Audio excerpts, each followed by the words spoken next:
Harry Potter et les méthodes de la rationalité, chapitre 113. Examen final. La lune gibbeuse, levée dans le ciel sans nuages, la majesté des étoiles et de la voie lactée visible dans les ténèbres, voilà ce qui illuminait 37 masques de crânes scintillants au-dessus de leurs robes noires, et un lord Voldemort encore plus sombre, aux yeux rouges et lumineux. Bienvenue, mes mange-morts, dit la voix de Lord Voldemort, suave, aiguë, terrible. Non, ne me regardez pas, idiot, regardez le petit Potter. 10 ans, voilà 10 ans que nous nous sommes vus. Et pourtant vous répondez à mon appel comme si c'était hier. Le Seigneur des Ténèbres s'approcha d'une silhouette encapuchonnée et toucha son masque, dans une parodie hâtivement métamorphosée de la véritable armure d'un mange-mort, avec un sortilège puéril pour déformer votre voix. Expliquez-vous, monsieur Honneur. Nos vieux masques et nos vieilles robes, dit la robe dont le Seigneur des Ténèbres avait touché le masque, même à travers le timbre de voix déformé, la peur était audible. Nous, après votre départ, nous ne les utilisions plus pour nous battre. Je n'ai donc pas maintenu leurs enchantements. Et quand vous m'avez ordonné de venir, masqué, j'ai toujours eu foi en vous, maître, mais j'ignorais que vous reviendriez aujourd'hui. Je suis véritablement navré de vous avoir déplu. Assez. Le Seigneur des Ténèbres s'approcha d'une autre silhouette qui semblait trembler. Alors même que le masque faisait face au survivant et que sa baguette était fermement pointée vers ce dernier. J'aurais jugé une telle négligence moins sévèrement si vous aviez continué mon programme autrement, monsieur Conseil, mais je reviens pour trouver... Quoi? Un pays conquis en mon nom? La voix aiguë monta encore. Non! Je vois que vous jouez le jeu politique habituel du Magan-Mago. Je vois vos frères toujours abandonnés à Azkaban. Voilà qui me déçoit.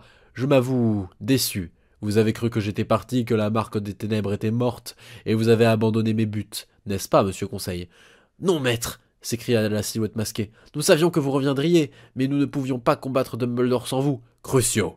Un cri horrible s'échappa hors du masque, déchira la nuit et continua pendant de longues, longues secondes.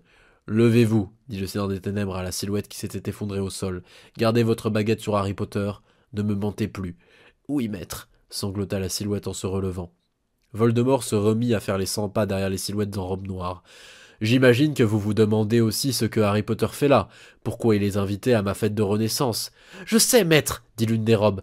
Vous comptez prouver votre puissance en le tuant devant nous, pour que chacun sache parfaitement qui est le plus fort, pour montrer que votre sortilège de la mort peut aussi tuer ce soi-disant survivant. Il y eut un silence. Aucune des personnes dissimulées n'osa parler. Lentement, le Seigneur des Ténèbres, dans sa chemise à col montant et ses robes noires, se tourna pour faire face au mange-mort qui avait osé parler. Voilà, murmura Voldemort d'une voix meurtrière, qui est un peu trop insensé pour que j'y croie, monsieur Saul. Ayant entendu la théorie sur ma mort, vous tentez de me pousser à répéter mon erreur. Lord Voldemort flottait dans les airs, s'éloignait du sol. J'imagine que vous en êtes venu à préférer votre paresse à mon emprise, McNair. Le mange-mort qui avait parlé fut soudain entouré d'un halo bleu. Il pivota, brandit sa baguette vers le Seigneur des Ténèbres et s'écria « Avada Kedavra !» Voldemort se pencha simplement de côté et évita le rayon vert. Avada Kedavra répéta le mange-mort. Sa main libre faisait d'autres gestes et d'autres couleurs s'ajoutaient au halo protecteur et à la fin de chacun. Aidez-moi, mes frères, si nous nous unissons. Le mange-mort s'effondra en 7 morceaux brûlants, 7 bouts de chair dont les faces cautérisées rougeoyaient encore. Yeux et baguettes braqués sur Harry Potter, vous tous, répéta Voldemort d'un ton sourd et dangereux, et McNair vient de se comporter de façon profondément stupide, car je suis le maître de vos marques, aujourd'hui et pour toujours. Je suis immortel. Maître, dit une autre robe, la fille sur l'autel, nous servira-t-elle pour un sombre délice? Elle est indigne d'une grande occasion telle que celle-ci. Je pourrais trouver mieux, maître, si vous me laissiez quelques instants. Non, monsieur amical, dit Voldemort, apparemment très amusé. La petite sorcière que vous voyez sur cet autel n'est autre que Hermione Granger. Quoi? S'écria l'une des robes. Pardon, maître, pardon, j'implore votre... Crucio! Les cris ne durèrent que quelques secondes, et Voldemort semblait avoir principalement agi pour la forme. Il reprit ensuite un ton amusé. J'ai ressuscité cette sang de bourbe par la plus noire des magies et à des fins qui me concernent. Aucun d'entre vous ne lui causera le moindre mal. Je préfère vous voir mort que d'apprendre que ma petite expérience a souffert par votre faute. Cet ordre est absolu, indépendant des circonstances. Par exemple, même si elle venait à s'échapper. Un rire froid et flûté comme en réponse à une blague que personne d'autre n'avait comprise. Maître, dit l'une des robes d'une voix vacillante et déformée par le masque de crâne. Maître, je vous prie, je ne vous défierai jamais, je vous obéis, mais maître, je vous en prie, laissez-moi repartir pour mieux vous servir plus tard. Je suis venu ici en hâte, au mépris d'eux. Maître, nous sommes si nombreux à être partis. Les autres s'interrogeront, ils remarqueront les absences, les noms des disparus. Bientôt, je n'aurai plus d'alibi crédible à offrir. Un rire froid et aigu. Ah, monsieur Blanc, le plus délinquant de mes serviteurs. Je n'ai pas encore décidé si vous allez survivre à votre punition. J'ai moins besoin de vous qu'auparavant, monsieur Blanc.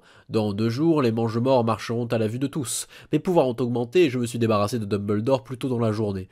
Des hoquets de surprise s'élevèrent chez les mange-morts, ce à quoi Voldemort ne prêta aucune attention. Demain je tuerai Bones, Scrooge, Maugret et Scrimgeour, à moins qu'ils n'aient fui. Vous autres irez au ministère et au Mago où vous lancerez des Imperius selon mes ordres. Nous avons fini d'attendre. Demain soir, je me serai déclaré grand dirigeant d'Angleterre. Les masques assemblés respiraient bruyamment, mais une silhouette riait. Vous me trouvez amusant, monsieur Sinistre. Mes excuses, maître, dit la silhouette en robe qui avait ri, sa baguette parfaitement stable pointée vers Harry. J'ai été ravi d'apprendre que vous avez abattu Dumbledore. J'ai fui l'Angleterre comme un lâche parce qu'il m'effrayait, et que j'avais perdu tout espoir de vous voir revenir. Le gloussement de Voldemort résonna dans le cimetière. Votre candeur vous vaut ma clémence, monsieur Sinistre. J'ai été surpris de vous voir ici ce soir. Vous êtes plus compétent que je ne le pensais. Mais avant de nous atteler à ces joyeux projets, une certaine affaire nécessite notre attention. Dites-moi, monsieur Sinistre, si le survivant vous faisait une promesse, un serment, lui feriez-vous confiance? Maître, je ne comprends pas, dit monsieur Sinistre. Un ou deux mange-morts tournèrent leur masque vers Voldemort avant de rapidement rediriger leur crâne vers Harry. Répondez, siffla Voldemort. Ce n'est pas un piège, monsieur Sinistre, et si vous ne me répondez pas sincèrement, vous en subirez les conséquences. Vous connaissiez les parents du garçon, n'est-ce pas? Des gens francs et honnêtes, non?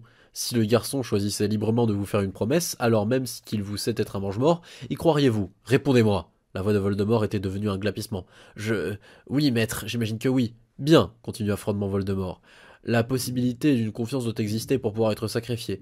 Quant au lieur du serment inviolable, lequel d'entre vous sacrifiera-t-il sa magie? Ce sera un serment plutôt long, bien plus long que d'habitude, et il faudra beaucoup de magie.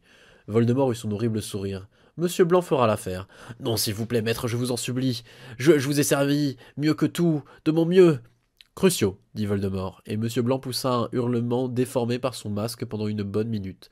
Réjouissez-vous que je vous laisse en vie. Maintenant, messieurs sinistres et blancs, approchez-vous du petit. Par derrière, idiot, ne bloquez pas les baguettes des autres.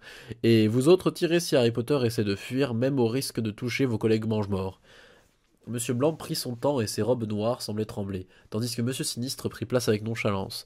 Quel est le serment, maître? Dit la voix de Monsieur Sinistre. Ah! Oui, dit Voldemort. Le Seigneur des Ténèbres continua de faire les 100 pas derrière le demi-cercle des mange-morts.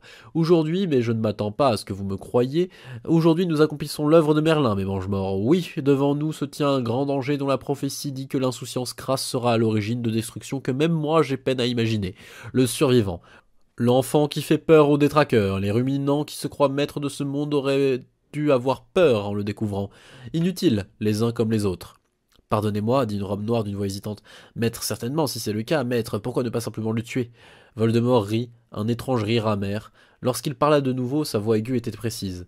Voici l'intention derrière le serment, monsieur Sinistre, monsieur Blanc, monsieur Potter, écoutez.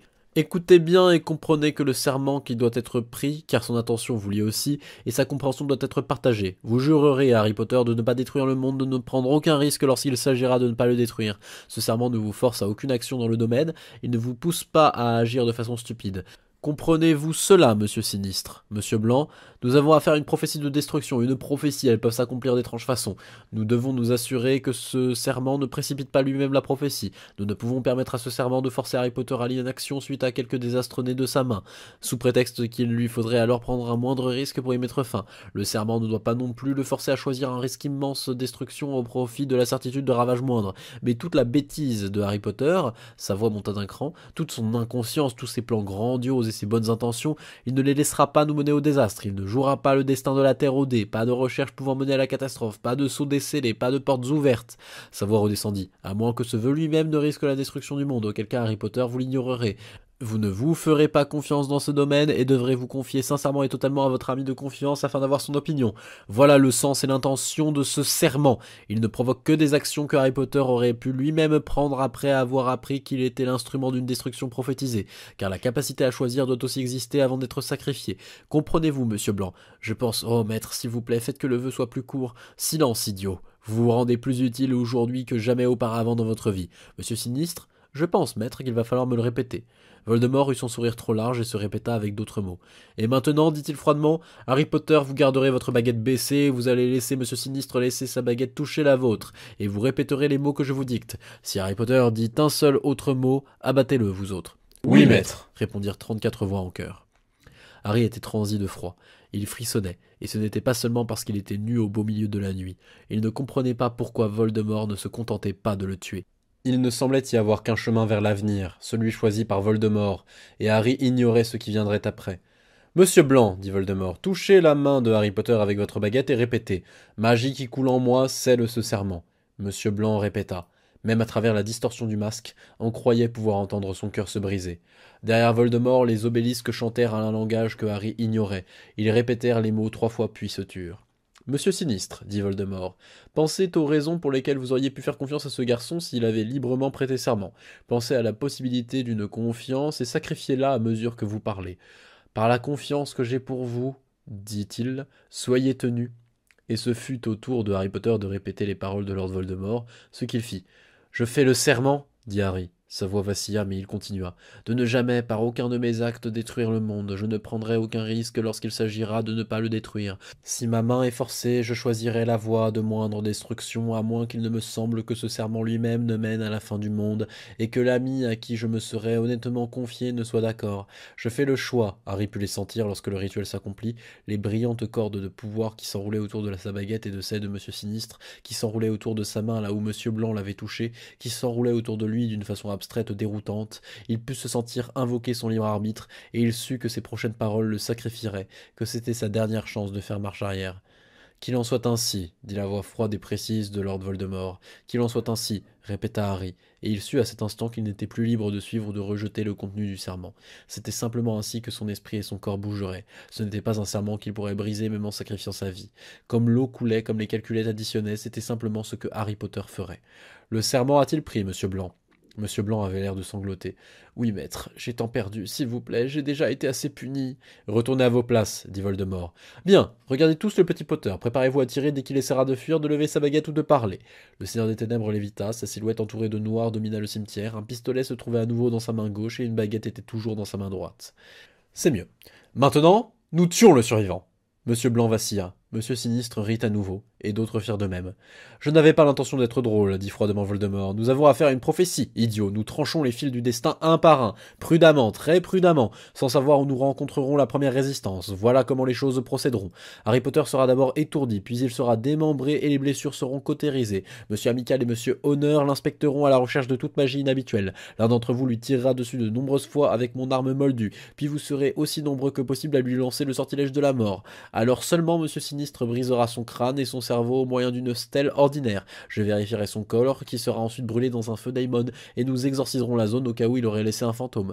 Je monterai moi-même la garde pendant 6 heures, car je ne fais pas entièrement confiance aux protections que j'ai mises en place contre les retourneurs de temps, et 4 d'entre vous inspecteront les environs à la recherche de quoi que ce soit d'intéressant. Même ensuite, vous resterez vigilants quant à son retour, au cas où Dumbledore aurait joué quelques tours insoupçonnés. Si vous pouvez imaginer une façon d'assurer que la menace que représente Harry Potter n'est plus, une méthode à laquelle je n'aurais pas pensé, parlez maintenant et je vous récompenserai généreusement. Parlez maintenant, par Merlin. Un silence ahuri emplit le cimetière, personne n'ouvrit la bouche. Inutile, tous autant que vous êtes, dit Voldemort avec un mépris amer. Maintenant je vais poser une dernière question à Harry Potter et il ne répondra qu'à moi en fourche-langue. Abattez-le à l'instant où il répond par autre chose que des sifflements, à l'instant où il tente de prononcer un mot en langue humaine. Puis Voldemort siffla. Pouvoir que j'ignore, il fut dire que tu aurais. J'ai maintenant appris les arts moldus grâce à toi et je les étudie déjà. Tu prétends que ton pouvoir sur les détraqueurs doit être compris seul. Si tu possèdes tout autre pouvoir que je pourrais apprendre, dis-le-moi maintenant. Sinon, je compte tourmenter certains de ceux que tu aimes. Je t'ai déjà promis certaines vies, mais pas toutes. Les serviteurs sans de bourbe de ta petite armée. Tes précieux parents. Ils souffriront tous pendant ce qui leur semblera être des éternités. Je les enverrai alors brisés dans la prison des mange-vies pour qu'ils s'en souviennent jusqu'à ce qu'ils s'usent et qu'ils meurent.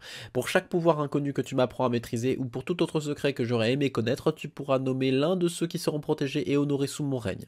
C'est aussi une promesse que j'ai l'intention de tenir. Le sourire de Voldemort rappelait maintenant les crocs déployés d'un serpent et le sens qu'ils avaient chez eux. La promesse de consumer celui qui leur ferait face. Si tu te soucies de ce que tu aimes, ne perds pas de temps à chercher à t'échapper. Tu as 60 secondes pour commencer à m'intéresser, puis ta mort commencera.